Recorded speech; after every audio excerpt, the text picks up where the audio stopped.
오늘 음식 정결법 첫 시간 공부하겠습니다.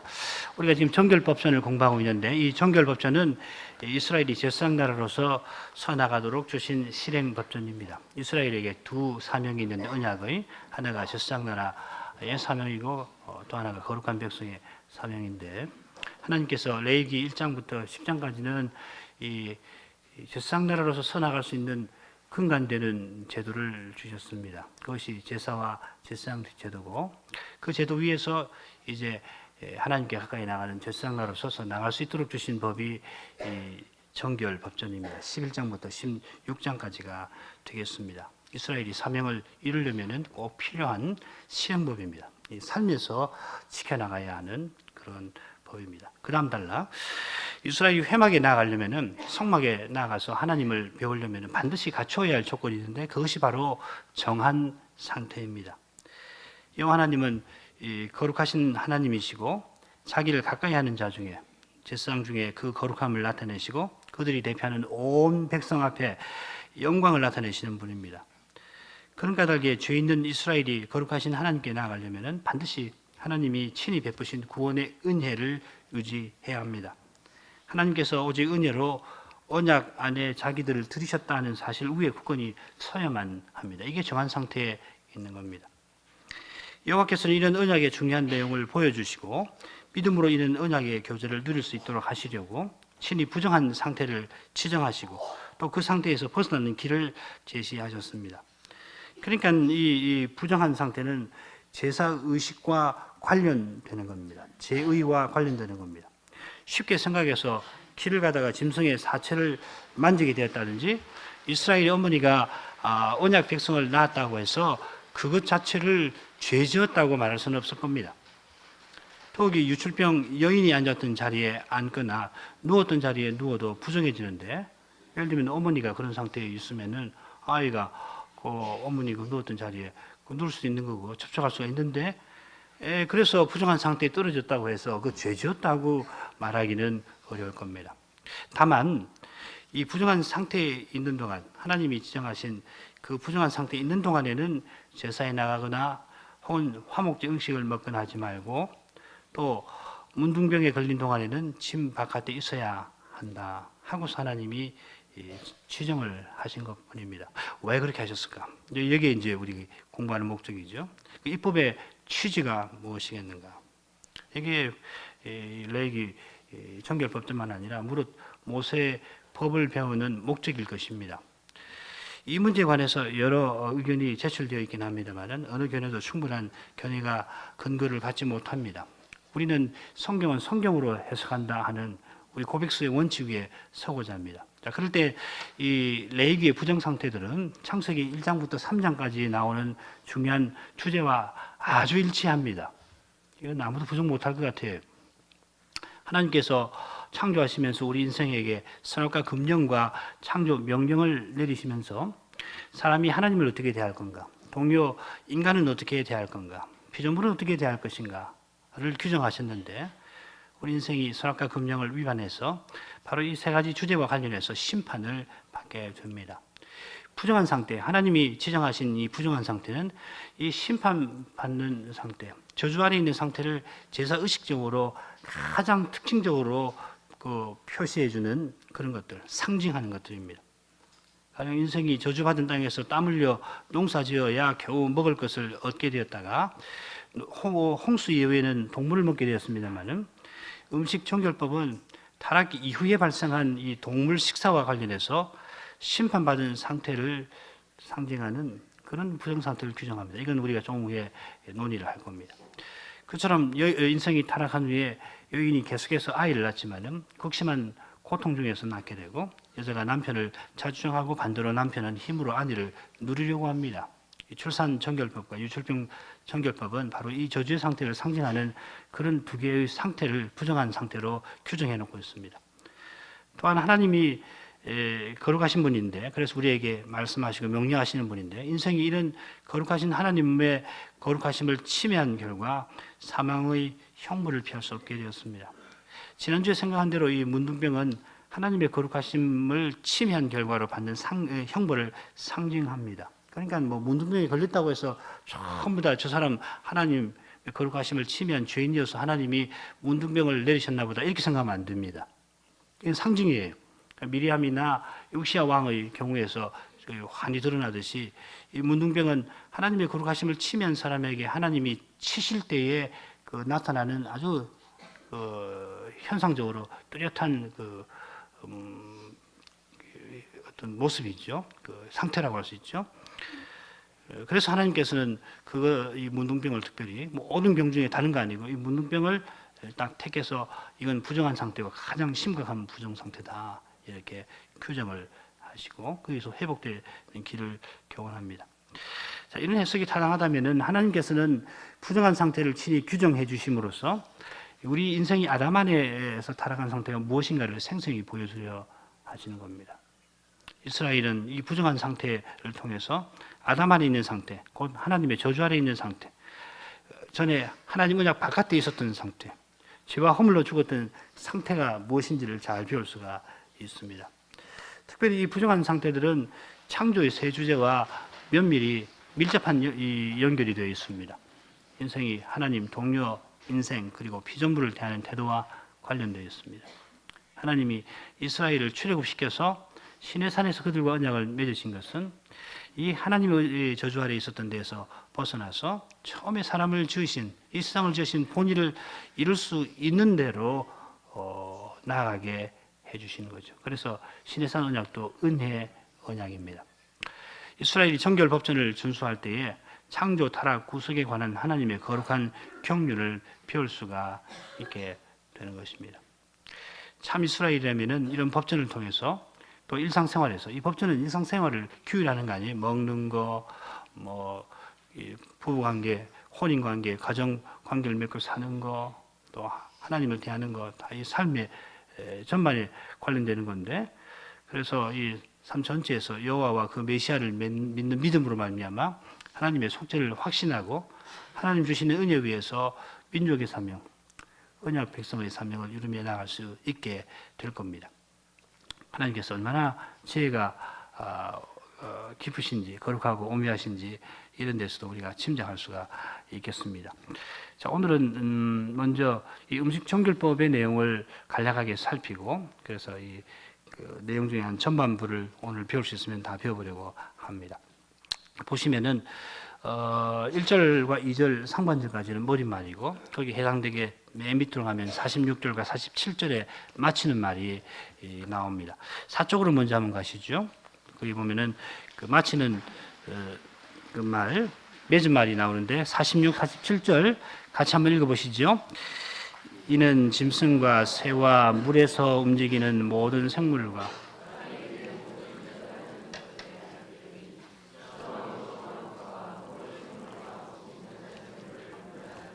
예, 11장에서 다룬 내용을 이렇게 요약을 해놓았습니다. 그 요약된 내용을 다시 3쪽에 있는 계획으로 가서 확인을 해보려고 합니다. 이 내용을 보면은 흥미롭게 구성이 되어 있습니다. 그 뭐냐면은 2절 하반절부터 오늘 읽은 23절까지 어떤 짐승은 먹을 수 있고 고기는 먹을 수 있고 어떤 짐승은 먹지 말아야 한다는 내용이 쭉 나와 있습니다. 그리고 그 레위기 끝으로 가서 41절부터 45절에 다시 짐승을 먹는 문제를 다루고 있어요. 그 땅에 기어다니는 것은 전부 가정하니까는 이건 일체 먹지를 말아라 하는 내용이 나옵니다. 그러니까 현대인들의 글 쓰는 거하고 참 다르죠. 현대인들은 그렇게 안 쓸 거예요. 먹을 수 있는 거 뭐냐? 육지동물, 그 다음에 바다에 사는 거, 그 다음에 새의 경우, 그리고 새와 관련해서 특별히 곤충의 경우, 그리고 땅에 기어다니는 거 이렇게 붙여서 아마 열거를 했을 거 아니에요? 되게 그렇게 하죠. 근데 여기서는 이 땅에 기어다니는 거, 소위 뱀을 연상시키는 내용은 밑에다가 떼어놨어요. 그러니까는 중간에 뭐가 들어오냐면은 이 정결 부정법이라고 하는 것이 중간에 들어와 있습니다. 그 특이한 형태죠. 그러니까는 이 정결 법전 전체의 핵심이 어디 있느냐 하면은 바로 이 부정법에 있는 거란 말이죠. 먹고 사는 것도 중요한데.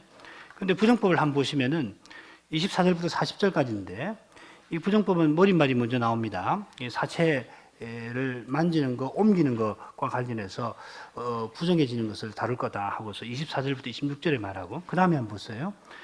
먼저 부정한 동물의 사체에 관한 이야기가 나와요. 부정한 동물의 사체를 만지거나 옮기지 말아라. 그러고서 내용을 또 큰 내용이 중간에 나오고, 그리고 정한 동물의 사체 내용이 39절부터 40절에 나옵니다.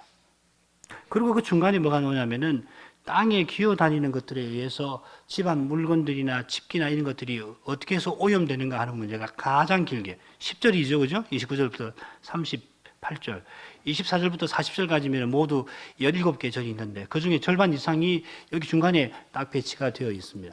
그게 뭐가 강조가 되어 있는지 아주 분명히 드러나죠, 그죠? 이 땅에 기어다니는 거, 이 개미라든지 뱀이나 파충류 같은 거, 이스라엘, 우리나라가 좀 다릅니다. 이스라엘 지역에서 이 집안에 들랑날랑해서 하는 것도 있잖아요.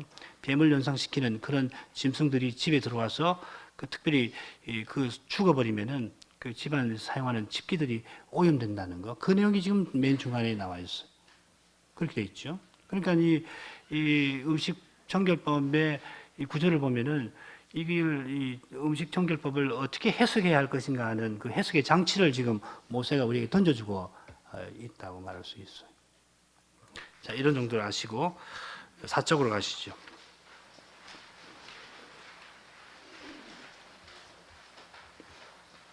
자, 그러면은 이제 정한 동물과 부정한 동물의 그 기준이 뭔가 하는 거, 그리고 그 기준을 어떻게 설정하셨는가 하는 거, 이걸 우리가 오늘 주로 생각을 해보려고 합니다. 정한 동물은 먹을 수 있도록 하신 동물이고, 부정한 동물은 먹지 않도록 하신 겁니다. 근데 가정한 동물이 나오지요. 가정한 동물. 예를 들면 41절부터 45절도 마찬가지고, 그 다음에 물에 사는 것도 그렇고 새도 그렇고 이런 것들은 가정하다 하는 말이 나옵니다. 이 가정하다는 말은 이렇게 하시면 돼요. 가정하다는 것은 세 가지가 충족돼야 합니다. 첫째는 그것이 이 부정한 동물입니다.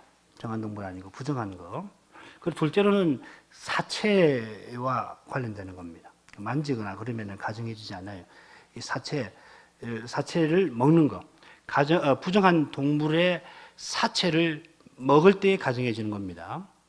이걸 꼭 기억을 해 놓으시면 됩니다. 사체가 이제 뭔가 하는 거 뒤에 말씀드릴 겁니다. 사체의 조건이 있어요. 우리 성경에서는 주검이라고 되어 있죠.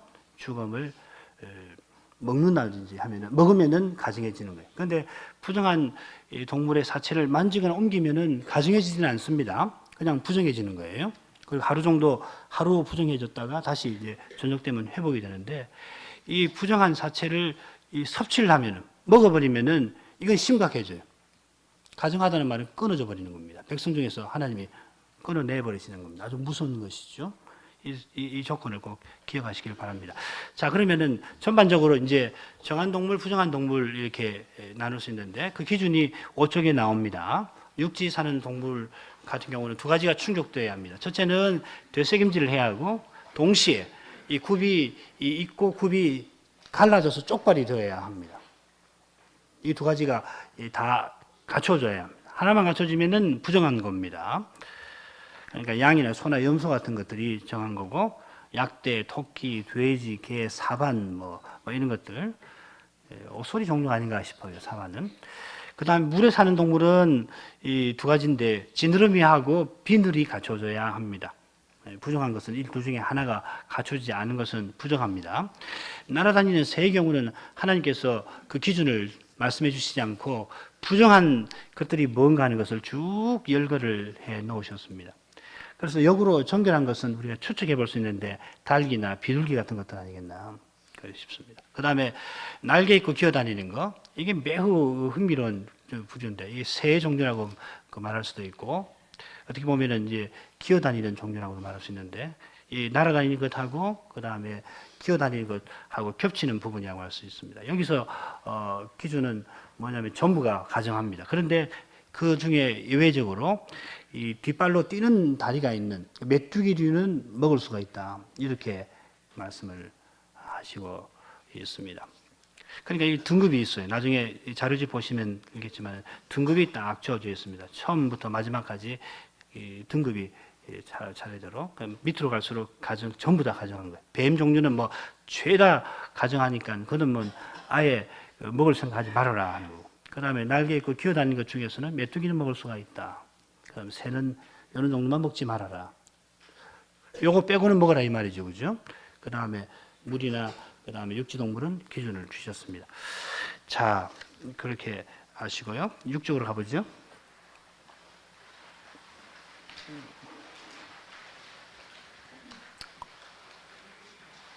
아까 말씀드렸는데 그 6쪽에 더욱이라고 하는 곤충에 관하여 조그만 글씨 바로 밑에 더욱이 레기는 곤충 중에 기어다니는 종류를 언급합니다. 이 이제 메뚜기나 뭐 개미나 뭐 이런 것들 같은데 뭐 사마귀 뭐 이런 것들 쉐르츠라고 그러는데 이건 전부 부정한 겁니다. 그 중에서 이 메뚜기 종류만 먹을 수 있다 그렇게 되어 있습니다. 그런데 바로 이 쉐르츠라고 하는 말이 어디 나오냐면 그 마지막 부분에 나오는 짐승의 대표적인 특징입니다. 그게 11장 41절입니다. 땅에 기어다니는 모든 기는 것은 가정한 먹지 못할지니 여기 기어다니는 모든 기는 것 할 때 이 쉐르츠라고 하는 말이에요.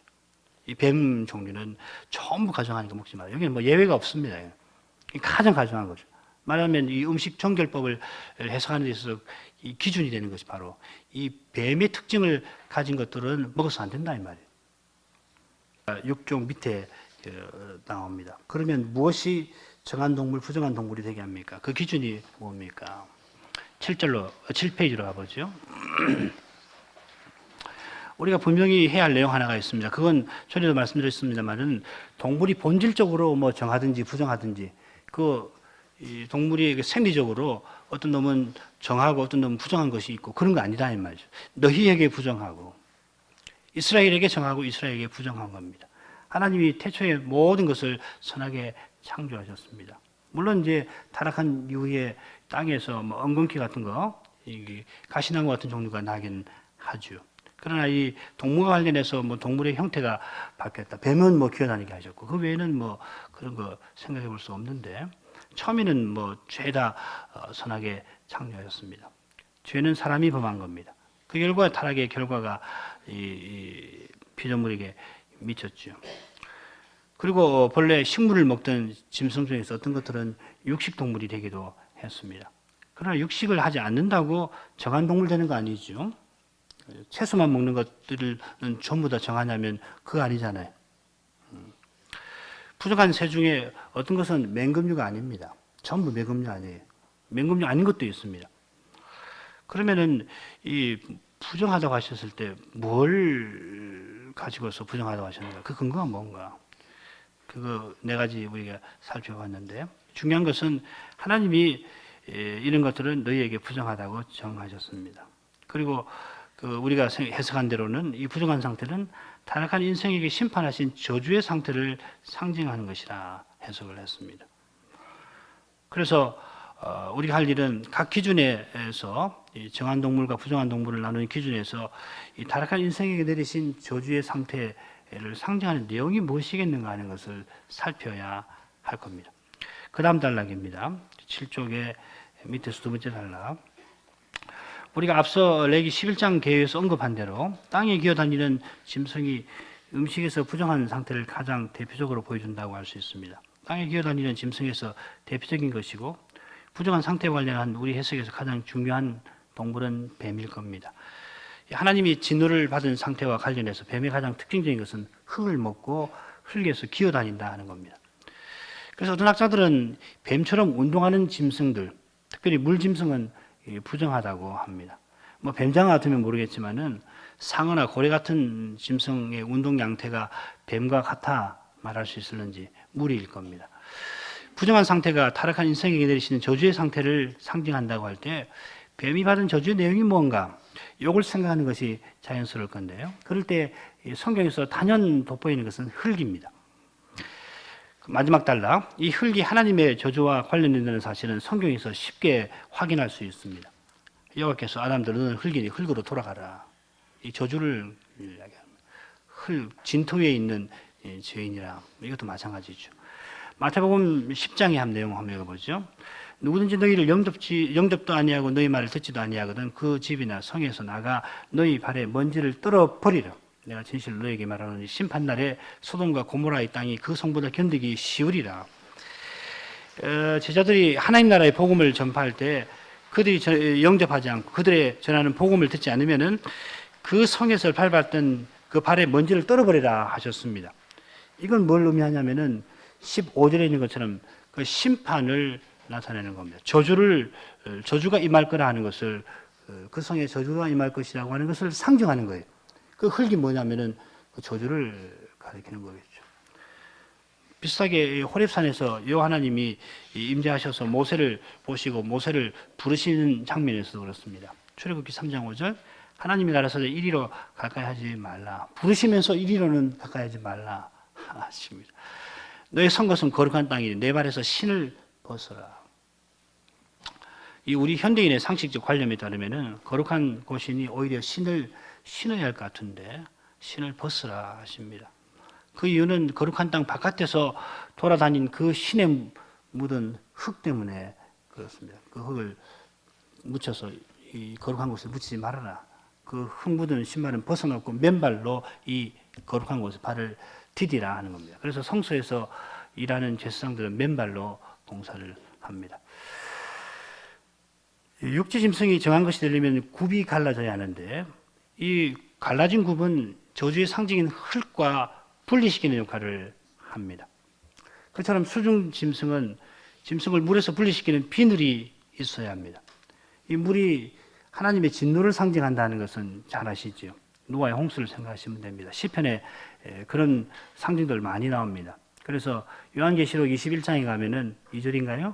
다시는 바다가 없다 하셨습니다. 진노가 없다는 이야기예요. 그 진노의 상징이에요, 물은.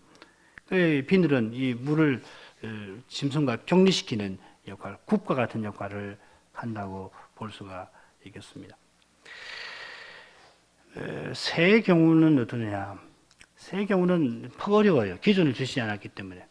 우리는 한 사건을 통해서 이 비슷한 해석을 해볼 수가 있는데 노아 홍수입니다. 노아 홍수 때 보면은 이 노아가 물이 감화할 때에 두 짐승을 내어보내죠. 먼저 까마귀를 내어보냅니다. 까마귀는 갔다가 어떻게 돼? 물이 아직도 있는데 돌아오지 않죠. 그런데 비둘기는 돌아옵니다. 물이 완전히 사라져서 마른 땅이 드러날 그때에야 비둘기는 돌아오지 않습니다. 뭘 의미하는가? 비슷하잖아요. 까마귀는 저주의 진노의 수단이었던 물이 아직도 남아 있는데 그곳에서 돌아다니며 사는 거예요. 돌아오지 않고. 비둘기는 물이 있는 동안에는 바깥에 있지 않고 다시 방주로 돌아왔죠. 물과의 접촉을 말할 수가 있지 않나 하는 겁니다. 이까지입니다. 이까지밖에 설명을 못 하겠어요. 그 다음 되새김질에 관해서는 유일하게 제시된 해석이 있는데 그건 뭐냐면 되새김질하는 짐승의 모양은 시편 1편에 있는 율법을 죄하러 묵상하는 사람의 모습을 연상시킨다는 것이 유일한 해석입니다. 그게 맞기도 하는 것 같고 저로서는 자신이 없습니다. 요령부덕입니다. 그 외에 뭐 다른 해석 없습니다. 그쪽으로 가죠. 이렇게 우리 해석은 여전히 한계에 봉착해 있습니다. 뭐 모든 것을 설명해내지를 못하고 있습니다. 우리 가운데 누가 더 연구를 해서 더 설명을 해주시면 참 좋겠는데요. 그러면 이 부정한 상태가 하나님의 언약을 위반한 우리 인생이 하나님의 저주를 받은 상태를 상징한다 하는 주장은 이 음식 정결법에서도 부분적으로 입증을 할 수 있을 뿐만 아니라 무엇보다 전체 정결법전에서 상당한 지지를 받을 수 있으리라 생각을 합니다. 마찬가지로 부정한 동물은 부정한 상태를 일으키는데 부정한 동물의 기준 역시도 우리 시조가 뱀과 우리 시조가 하나님의 저주를 받은 상태를 반영하는 데서 찾는 것이 좋겠습니다. 남자가 저주를 받을 때 흙으로 돌아가라 하는 말씀 기억하시기 바랍니다. 자, 그러면은 정한 동물과 부정한 동물과의 관련해서 부정한 상태는 어떤 건가?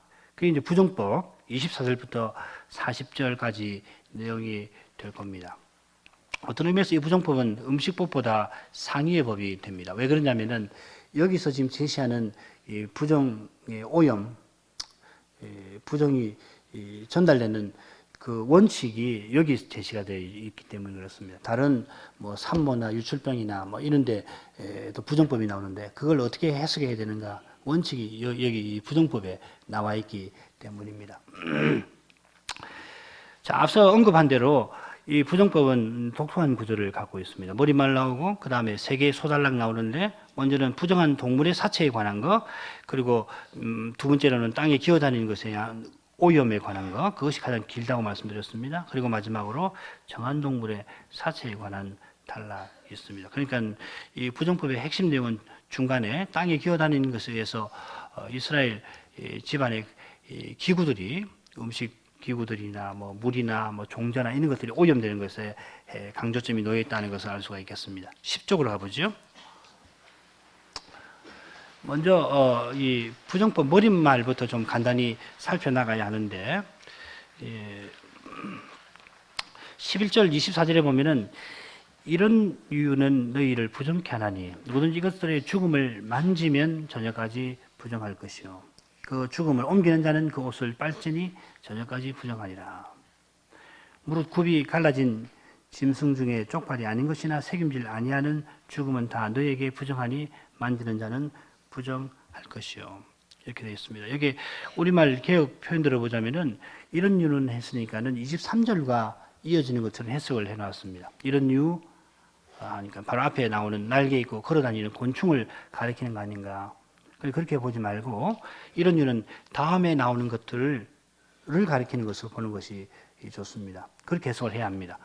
더구나 바로 앞에 곤충을 다룰 때는 가정한 상태가 문제가 되고 있죠. 오직 날개 있고 기어다니는 곤충은 다 너에게 가정하니라.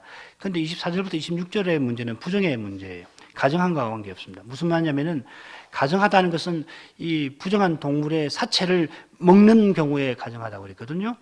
여기는 뭐 먹는 문제가 아니고 만지거나 옮기는 문제가 다뤄지는데 이게 24절부터 40절까지가 바로 그 문제로 그 문제를 다루고 있습니다. 그러니까 24절부터는 다른 내용들이 나온다 하는 겁니다. 10쪽의 마지막 단락 이렇게 보면 26절부터 28절은 이 부정한 동물의 사체에 관한 내용이 나오고요. 29절부터 38절은 땅에 기어다니는 것들의 사체, 이 뱀이나 파충류나 개미나 이런 것들이 이 집안의 경계선을 넘어서 집안 안에 들어와 가지고 죽어 있는 것들입니다. 그리고 이 39절부터 40절은 정한 동물의 사체에 관한 내용이 있습니다. 그러니까 이 핵심은 땅에 기어다니는 것의 사체에 있다는 것을 알 수가 있죠. 11쪽으로 가죠. 여기서 물론 핵심은 사체입니다. 죽은 동물입니다. 그건 부정하든지 정하든지 상관없이 죽은 동물은 그걸 만지거나 옮기면은 부정을 일으킵니다. 이 죽음, 사망은 하나님의 언약의 저주, 심판을 표시하는 대표적인 현상이죠. 하나님의 언약이 완성되는 새하늘과 새 땅에는 사망이 다시 없습니다. 따라서 동물의 사체는 부정을 일으킵니다. 사체를 만지거나 옮기든지 다 부정해집니다. 정한 동물의 사체를 먹으면 부정해지고 반면에 부정한 동물의 사체를 먹는 경우는 가정함을 일으킵니다. 그러면 이 사체가 뭐냐는 걸 우리가 알아야죠. 그냥 죽는다고 해서 다 사체 아닙니다. 그러면 음식 못 먹는 거죠. 뭐. 어떻게 먹어요? 그렇잖아요. 튀겨서 먹는 건데. 여기 사체는 뭐냐면 요약하면은 이 짐승이 불의 사고로 죽어가지고 피가 그 죽은 시체에 그대로 엉겨 있는 상태예요. 바꿔 말하면 사체가 아니게 되려면은 정당한 방법으로 죽여서 피를 전부 다 받아내야 합니다. 목 같은 데 대동맥을 쫙 잘라서 피를 다 쏟아 붓고 그 다음에 땅에 부은 그 땅을 다른 흙으로 덮어 버리면은 그러면 사체가 아니에요. 정당하게 죽이는 겁니다. 그러지 않고 저절로 무슨 사고를 당해서 죽었는데 그게 피를 충분히 땅에 들이고 흙으로 덮지 않은 그런 상태에 있는 동물의 시체는 이게 성경에서 말하는 이 사체가 되는 겁니다. 무슨 말씀인지 아시겠죠? 그죠? 전혀 종류가 다릅니다. 자, 그런 경우는 정한 동물이라도 그렇게 피를 온전히 처리하지 않은 그 정한 동물의 고기를 먹으면은 부정해지는 거예요. 그러니까 정한 동물은 정당한 방법으로 피를 들인 다음에 얼마든지 그 죽인 사람이나 그걸 만지는 사람이나 요리하는 부인들이 만지더라도 부정해지지 않겠죠. 정당한 방법이니까. 그런 뜻입니다. 이 사체라는 말이. 그렇게 하시면 됩니다. 자, 그 다음에 11쪽에 밑에 마지막 단락 세 번째로 생각해 볼 만한 것은 동물의 사체가 기구나 그릇에 접촉하면은 접촉된 기구나 그릇이 부정해집니다. 12쪽에 가죠. 자, 이걸 유대교에서는 뭐라고 그러냐면은 동물의 사체처럼 다른 사물이나 사람에게 부정을 일으키는 것을 가리켜서 부정의 아버지라고 합니다. Father of uncleanness라고 합니다. 반면에 부정을 입는 것은 다른 부정해진 사체나 사람에 의해서 부정을 입는 것은 부정의 딸이라 daughter of uncleanness라고 부릅니다. 피 자체는 부정하지 않고 오히려 피에 생명이 있습니다만은 그 피가 사람의 생식기를 통해서 흘러나올 때는 그 피에 접촉할 경우에 부정을 일으킵니다. 유출병은 부정의 아버지가 됩니다. 유출병 환자는 부정의 딸이 되겠죠.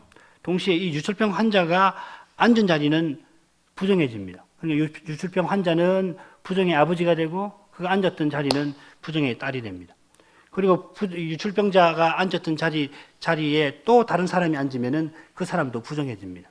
그러니까 유출병 환자가 앉았던 자리는 이번에는 부정의 아버지가 되고 그 위에서 부정해지는 사람은 부정의 딸이 되는 거예요. 무슨 말인지 아시겠죠? 그런데 이 오염이 이런 식으로 무한히 확장되는 게 아니라는 겁니다. 어떤 것은 부정의 아비 노릇을 하지만은 어떤 것은 부정의 딸로 딱 끝나는 경우가 있다는 거예요. 지금 이 레위기 11장에서 그걸 지금 보여주는 겁니다. 네 번째 보죠. 12쪽의 네 번째. 사체가 일으키는 부정은 두 가지가 있는데 하나는 몸을 씻어서 정한 상태로 회복되는 경우가 있고 다른 하나는 옷을 빨아야 저녁까지 부정하고 그 다음날 정한 상태로 회복됩니다. 그러니까 전자가 후자보다 좀 더 중한 부정의 상태가 되겠죠. 그죠? 몸을 씻고 정한 상태로. 다른 경우는 가만히 있어보자. 옷도 빨아서 이 잘못했습니다. 거꾸로 옷도 빤 것이 더 부정한 겁니다. 그냥 좀 더 가벼운 것은 몸만 씻으면 되고요. 몸도 씻고 옷도 빨아야 하는 것이 더 중요한 것이 바꿔놓으십시오. 비슷하게 색점 있는 집에 단순히 들어가면 몸을 씻으면 되고요. 그 집에 누우면은 혹은 거기서 식사를 하면은 옷까지 빨아야 합니다. 유출병자의 경우에는 단순히 접촉했으면은 몸만 씻으면 되고요. 그 유출병자가 앉았던 자리에 앉는다든지 하면은 옷까지 빨아야 합니다. 이런 식으로 해서 가장 강력한 오염을 불러일으키는 것은 사람의 시체입니다. 시신입니다. 자, 12쪽 마지막으로 내려가죠. 이렇게 가벼운 접촉과 심한 접촉이 있는데 하루 만에 부정한 상태에서 회복되기도 하지만은 둘로 나눠지는데 종류가 가벼운 접촉과 심한 접촉이 있는데 동물의 사체에 관해서는 만지는 것과 옮기는 것입니다. 만지는 것은 몸만 씻으면 되고요. 옮기는 것은 옷까지 빨아야 합니다. 그러면 심한 접촉의 경우는 왜 옷까지 빨아야 그 정한 상태로 돌아가는가? 이 성경에서 옷은 뭘 상징하는가? 이런 걸 고려해 보면은 조금 해석할 여지가 있습니다. 그 다음 단락. 옷이 사회적 지위나 영광을 상징한다면은 심한 접촉의 경우에 옷을 빨아야 한다는 규정은 상징하는 바가 있습니다. 심한 접촉은 타인에게도 부정한 상태를 일으키는 것을 가리키는 듯합니다. 가벼운 접촉인 경우는 접촉된 그 사람까지만 오염이 전달되는 거고 더 이상 오염이 전달되지 않습니다. 심한 접촉의 경우는 그 사람 오염된 사람 자신이 또 다른 사람을 부정하게 만들 수가 있으니까 옷까지 빨아라고 하시는 것 같습니다. 그 다음 단락. 이전과 관련해서 접촉하는 것과 먹는 것의 차이도 말할 수 있습니다. 먹는 것은 접촉을 넘어서서 동화되는 것을 말합니다. 내가 음식을 먹으면 그 음식이 내게 들어와서 나의 일부가 됩니다. 성경에서 음식 먹는 것은 언약적인 교제 연합을 가리킵니다. 가장 상징적으로 보이는 것이 성찬이지요. 그래서 마지막 단락. 이 언약 백성이 정한 동물의 사체를 먹든지 부정한 동물을 먹든지 하면 부정해지고 부정한 동물의 사체를 먹으면 여호와께 가증해집니다. 이건 고린도후서에서 믿지 아니하는 사람과 몽의를 같이 하는 것을 금하는 내용과 관련됩니다. 마지막으로 저녁까지 부정해진다는 것은 그 저녁에 새로운 날이 시작되는 것과 관련되고 그 새로운 날은 어떻게 시작되느냐면은 상번제를 드림으로 시작됩니다. 이스라엘의 하루는 상번제로 시작해 상번제로 끝납니다. 새로운 날은 그냥 새로운 날이 아니고 하나님이 주신 새로운 날이죠. 이 상번제 오실 메시아를 통해서 허락하시는 대속으로 말미암아 모든 부정에서 벗어나는 겁니다. 그리스도로 말미암아 하나님께 가까이 나아갈 수가 있습니다. 그다음에 모든 식물, 이 신약에 대한 적용 부분 이런 거 읽어보시면은 도움이 될 겁니다. 예수님께서 이 바리새인들과 대화하실 때에 뭘 말씀하시는가 하는 것을 이런 말씀을 통해서 배울 수가 있습니다. 이 바리새인들은 장래 유전을 들어서 하나 예수님께 항의했죠. 율법에는 손 씻지 아니한 손을 부정한 손이라고 규정한 적이 없습니다. 어디 봐도 손 씻지 않고 먹었다고 해서 부정해진다. 그런 법 없어요. 이거는 이 장로들이 만들어 놓은 거예요. 왜 그렇겠습니까? 자기도 모르게 밖에 나가서 뭘 만졌을 수 있는데 안 씻고서 먹으면 부정해질 거 아니냐. 이 장로의 유전입니다. 그래서 그 율법에는 없는 내용이에요. 그래서 예수님이 마가복음 7장 18절에 예수께서 이르시되 너희도 이렇게 깨달음이 없느냐. 무엇이든지 밖에서 들어가는 것이 능히 사람을 더럽게 하지 못함을 알지 못하느냐. 이는 마음에 들어가지 아니하고 배에 들어가 뒤로 나감이니라 하심으로 모든 식물을 깨끗하다 하셨느니라. 또 가라사대 사람에게서 나오는 그것이 사람을 더럽게 하느니라. 음식이 자체가 본질적으로 더러운 거 아니고 이 부정 상태는 결국 사람의 죄와 관련되는 거고 그 죄를 상징한다는 말씀이 있죠. 그래서 하나님 주신 모든 것은 선합니다.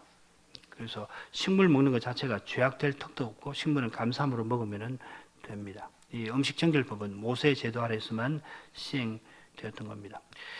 그 다음에 베드로가 고넬료 집에 가서 본 환상을 또 마찬가지죠. 베드로는 그 환상에서 보자기 안에 가증한 짐승, 더러운 짐승이 있는 것을 보았는데 그걸 보고 어떻게 이해했냐면 이방인하고 접촉하는 것을 금하는 말씀으로 이해를 합니다.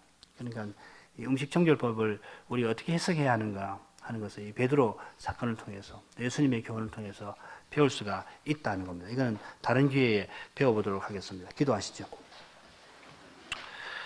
거룩하신 하나님, 예언약 백성들이 제사장 나라다롭게 서서 나가도록 정결 법전 내려주신 것을 저희가 배웠사옵나이다.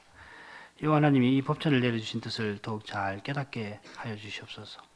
하나님이 중보자 예수 그리스도 안에서 측량할 수 없는 은혜를 저에게 베푸셨으니 저희가 하나님의 그 언약에 속한 자답게 늘 거룩한 상태를 유지하게 하여 주시옵소서. 믿지 아니하는 자와 멍에를 갖추면은 이 두려운 상태에 하나님이 가정히 여기시는 그런 상태에 떨어지는 일이 없이 오히려 그리스도와 같이 늘 깨끗하게 살 수 있게 하여 주옵소서. 주 예수님 이름으로 기도합나이다.